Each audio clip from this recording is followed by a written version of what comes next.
लग्नाची बेडी या मालिकेच्या 21 नोव्हेंबरच्या भागामध्ये सावी हट्टाला पेटलेली असते की मला इथे सगळ्यांच्या सोबतच उठणं लावायचं आहे।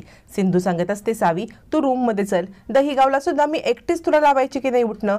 यावरती सावी सांगते, आई दहीगावला तू जरी मला एकटी उठणं लावत असलीस ना तरी आपले कोणी नातेवाईक नव्हते, पण बाकीचे फॅमिली सारखेच फ्रेंड होते ना, ते फ्रेंड सुद्धा आपल्यासोबत यायचे ना, त्यामुळे मला कधी फॅमिलीची कमी नाही वाटली। पण आज जर का हे सगळे एवढी मोठी फॅमिली इथे आहे तर मी का नको यांच्यासोबत उठणं लावू, असं म्हणत सावी आता हट्टाने उठणं लावण्यासाठी तिथेच थांबते। सिंधू सांगत असते, सावी मी तुला रिक्वेस्ट करते, नको ग बाळा असं करू, चल ना मी तुला आत उठणं लावते। यावरती आता मात्र इकडे ऋतुजा म्हणते, बघितलंस राणी, या सगळ्या अडून अडून मधूचा आता कान भरत असतात आणि सांगतात, बघ सिंधूची सगळी चाल आहे, मुद्दाम सावीला पुढे करून राघवचं मन जिंकते आहे। रुक्मिणी म्हणते, जशी हट्टी आई तशीच हट्टी ही मुलगी, दुसरं काय आहे यांच्यामध्ये वेगळं, असं म्हणत रुक्मिणी आता मुद्दामच चिडवलेली असते। त्यावरती या सगळं चालू असताना आता मात्र सावी म्हणायला लागते, पोलीस काका तुम्ही लावाल का मला उठणं। यावरती रुक्मिणी म्हणते, कोणीही तुला उठणं लावणार नाही। अन्वी सांगत असते, काय चाललंय तुमचं, ती इतकीशी लहान मुलगी आहे, ती जर का हट्ट करते आहे उठणं लावण्यासाठी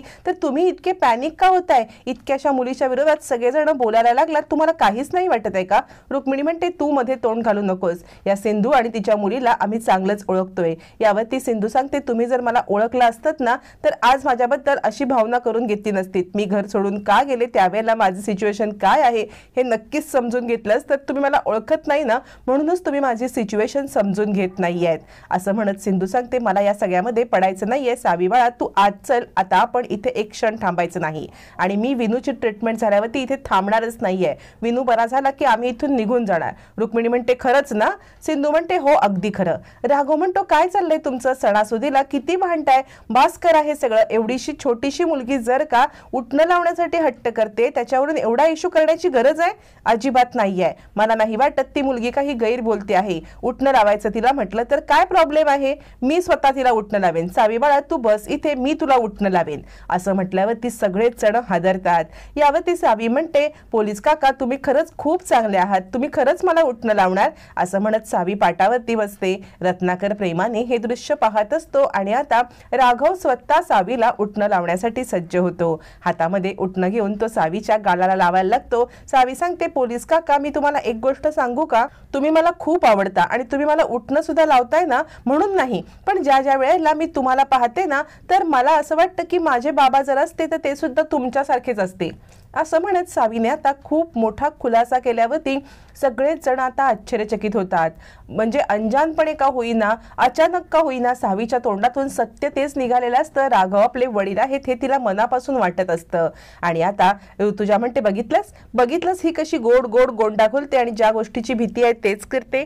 सिंधू विचार करते, खरंच ज्या गोष्टीची मला पण भीती वाटते तीच गोष्ट घडते, याच सगळ्यासाठी मी या दोघांना एकमेकांपासून लांब ठेवण्याचा प्रयत्न करते, पण सावीला असलेली राघवची ओढ ही या ना त्या कारणाने समोर येतच आहे। आता विषय बदलण्यासाठी राजश्री म्हणते, चला चला पटापट उठणं लावून घ्या, नरक चतुर्दशीचा मुहूर्त जायला नको। यावरती आता मात्र इकडे विनू म्हणतो, नरक चतुर्दशी म्हणजे काय असते, नरकासुराचा वध केला तेच ना, आणि तो म्हणतो, डॉक्टर काकू तुम्ही मला उठणं लावा। मधू आता विनूला उठणं लावायला येणार असते, तेवढ्यात अचानक विनूने खूप मोठी अनाउन्समेंट करत सिंधूच्या हातूनच उठणं लावून घेणार असं सांगितल्यावरती आता मात्र मधूचा नुसता जळफळाट होतो, राघवच नाही तर विनू पण आपल्या हातातून निघून चाललाय की काय, असं मात्र आता इकडे मधूला खूप मोठी चिंताच पडलेली असते। मग आता राघव छानपैकी सावीला आणि सिंधू छानपैकी विनूला दोघं जण उठणं लावत असतात आणि चौघांची फॅमिली नियतीनेच कंप्लीट केलेली असते। चौघ जण एका फ्रेम मध्ये खूप सुंदर दिसत असतात, अखेर चौघ एकत्र आलेले असतात। त्यावरती विनू म्हणतो, आपण उठणं का लावतो, याच्यावरती राघव सांगतो, श्रीकृष्णाने नरक चतुर्दशीलाच नरकासुराचा वध केला होता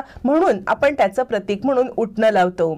आता मात्र सगळेजण छान उठणं लावत असताना अचानकपणे सिंधू आणि राघव म्हणजे सिंधू सावीला, राघव विनूला उठणं लावण्यासाठी हात क्रॉस करतात, दोघांचे हात एकमेकांना टच होतात, दोघं एकमेकांकडे एकटक पाहत बसतात। हीच संधी साधून लगेचच अन्वी मोबाईल काढते आणि या चौघांना एकत्र फॅमिलीमध्ये एका फ्रेम मध्ये कॅप्चर करण्याचा प्रयत्न करते, ताबडतोब ती फोटो क्लिक करते। दोघं जण बराच वेळ एकमेकांकडे एकटक पाहत असतात। इकडे अन्वीचे पटापट बरेचसे जबरदस्तीचे फोटो काढून होतात आणि अन्वी म्हणते वा वा तुम्ही चौघजण एका फ्रेम मध्ये किती छान दिसताय, परफेक्ट फॅमिली. आता अन्वीच्या तोंडून हे वाक्य ऐकल्यावरती राघव आणि सिंधू भानावरती येतात. रुक्मिणीचा चेहरा एकदम पडतो. रागारागात अन्वीकडे पाहायला लागते. अजूनही राघव सिंधू एकमेकांकडे पाहतच असतात. राणीचा नुसता जळफळाट होतो. राघव म्हणतो चला चला आता आंघोळ करायची. विनू म्हणतो बाबा मला नाही हा आंघोळ करायची. राघव म्हणतो आंघोळ केल्यावरती जो आंघोळ करेल त्याला गिफ्ट मिळणार आहे. आता बोला कोण कोण आंघोळ करणार. यावरती विनू म्हणतो मी सुद्धा करणार आंघोळ. मग सिंधू सांगते सावी तुझ्यासाठी पण मी गिफ्ट आणलेलं आहे, चल बाळा पटकन आंघोळ करून घे. असं म्हणत सिंधू सुद्धा सावीला छानपैकी तयार करत असते. दोघ जण आंघोळीला निघून गेल्यावरती मधू मात्र आपण इथे काय करतोय, म्हणजे आपण या फॅमिलीचा हिस्सा असून आपण उपरे झाल्यासारखे झालोय असं एक फिलिंग मधूला येतं. तोपर्यंत आंघोळ करून झालेल्या आता विनूला चिराट म्हणजे जे चिराट असतं ते फोडण्यासाठी राघव आता अंगठ्याने ते दाबायला सांगत असतो. तितक्यात सावी येते आणि काय करताय तुम्ही हे. यावरती राघव सांगतो नरकासुराचं प्रतीक म्हणून आज आपण हे चिराट फोडायचं असतं. सावी सांगते मी पण फोडू का. त्यावरती रुक्मिणी म्हणते झाली हद्दनामा, माहित नाही का मुलींनी हे करायचं नसतं. राघव तुला पण सांगता येत नाहीये का हे फक्त पुरुषांनी फोडायचं असतं, फक्त विनू हे फोडेल, ही मुलगी कधीही फोडू शकणार नाही. यावरती सावी म्हणते हे काय तुमचं आपलं दर वेळेला मुलगा मुलगी. माझी आई म्हणत असते की मुलगा मुलगी असा भेद कधीच करायचा नाही. यावरती रुक्मिणी सांगते हे बघ तुझ्या आईचं पुराण तुझ्याकडेच ठेव. तुझ्या आईला रीतीभाती संस्कार जपता येत नसतील पण आम्ही आमच्या संस्कारांना तडा जाऊ देत नाहीये. आमचे संस्कार असेच राहणार आहेत. आम्ही या घरामध्ये कोणीही बायका चिराट फोडत नाहीत. यावरती ऋतुजा म्हणते बरोबर आहे वहिनी, जशी आई तशीच मुलगी, हिला आपल्या आईप्रमाणेच पुढं पुढं करायची सवयच आहे ना. सिंधू म्हणते काय वेगळं आहे याच्यामध्ये किंवा काय चुकीचं आहे. जे एक पुरुष करू शकतो ते स्त्री का करू शकत नाही. कारण ज्या वेळेला नरकासुराचा वध करण्यासाठी श्रीकृष्ण गेला होता तेव्हा सत्यभामानेच त्याच्या रथाचं सारथ्य केलं होतं. त्याचा रथ सत्यभामेनेच चालवला होता ना. म्हणजे नरकासुराचा वध करण्यासाठी एक स्त्री पण आघाडीवरती होतीच ना. मग स्त्रीने का हे चिराट फोडू नये. असं म्हणत सिंधू आता ही प्रथा मोडीत करते. सावी म्हणते सांगा ना पोलीस काका, मी तुमच्यासारखी पोलीस होणार आहे, गुंडांचा वध करणार आहे. मग ह्या चिराटेरूपी नरकासुराला फोडलं तर काय होणार आहे. पोलीस काका माझी मनापासून इच्छा आहे. त्यावरती रुक्मिणी म्हणते राघव आपल्या घरची परंपरा जर मोडीत निघाली तर बघ राघव. असं म्हणत रुक्मिणी राघववरती प्रेशर आणते. इकडे आता सावी सुद्धा राघववरती प्रेशरच आणत असते की मला हे फोडायचंय, माझी इच्छा आहे. आता राघवला काय करावं कळत नाही पण दुसऱ्या सेकंदाला राघव निर्णय घेतो आणि म्हणतो हे बघ काकू एक चिराट फोडल्याने कुणाची परंपरा मोडीत निघत नाही आणि मुलगा मुलगी असा भेद मी सुद्धा करत नाही. जर त्या मुलीची इच्छा आहे चिराट फोडायची तर फोडू दे की. हे गे सावी फोड. आणि रुक्मिणीच्या विरोधात जात सावीला सपोर्ट करत राघवने आपलं प्रेम पुन्हा एकदा सिद्ध केलेलं असतं. मग सावी आता नरकासुर रूपी आता त्या चिराट्याचा वध करते. दोघही जण छानपैकी चिराट फोडतात. राघवने पूर्णपणे सावीला सपोर्ट करत रुक्मिणीचा कायमचा आता बंदोबस्त केलेला असतो. ऋतुजा हे दृश्य पाहत असते आणि तोपर्यंत इकडे आता राजश्री सुद्धा पाहत असते. नंतर पूजेसाठी सगळे आत येतात. तोपर्यंत सावीच्या गळ्यामध्ये माळ घालत असताना सावी म्हणते नको नको मला ही माळ काही आवडत नाहीये. सिंधू म्हणते अगं छान दिसते, तुला लक्ष्मीसारखी तयार करेन ना मी. तितक्यात विनू येतो आणि तो सांगतो काय चाललंय तुमच्या दोघींचं. यावरती आता सिंधू सांगते मी तुम्हाला दोघांना गणपती बाप्पा आणि त्याच्या भावाची गोष्ट सांगू का. सावी सांगते नाही नाही ही गोष्ट मी सांगणार. म्हणजे ना गणपती बाप्पा आणि त्यांचा भाऊ कार्तिकेय यांच्यामध्ये स्पर्धा लागली होती की आपल्या आई वडिलांचा आज्ञाधारक कोण आहे. मग आई वडिलांनी शंकर पार्वतीने एक कॉम्पिटिशन ठेवली आणि पृथ्वीभोवती 3 प्रदक्षिणा घालायला सांगितल्या.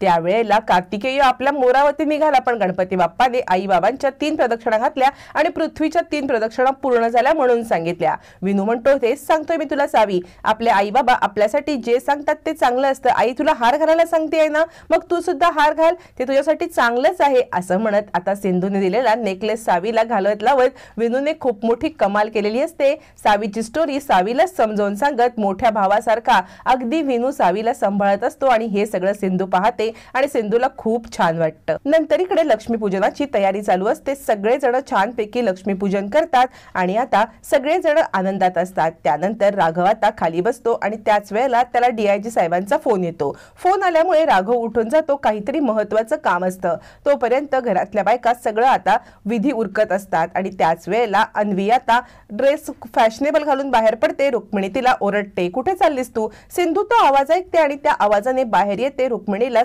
रुक्मिणीला आता खूप राग आलेला असतो आणि ती सांगत असते हे असे कपडे सणाला घालत नाहीत. अन्वी सांगते सण झालाय, आता मी बाहेर चालले हे कपडे घालून. मग सिंधू येते आणि म्हणते अन्वी मला पण वाटत नाही की तू बाहेर अशा कपड्यांच्यात जावं. आता सिंधू बोलते ना, मग सिंधूला वाईट ठरवण्यासाठी रुक्मिणी म्हणते जा तुला जे करायचं ते कर, एन्जॉय कर. अन्वीला कळत नाही की हा कसा काय बॉम्ब फुटला, अचानकपणे ही कशी काय बदलली आणि सिंधूला खोटं किंवा सिंधूला वाईट सिद्ध करण्यासाठी चुकीच्या मार्गाने रुक्मिणी अन्वीला सपोर्ट करत असते. तोपर्यंत पूजेची तयारी चालू असताना अचानकपणे राघवच्या तोंडून बाहेर पडतं सिंधू हे दे ना ताट. आणि राणीला राणी न हाक मारता तो सिंधूला आवाज देतो. अजूनही राघवने सिंधूवरील आपलं प्रेम सिद्ध केलेलं असतं.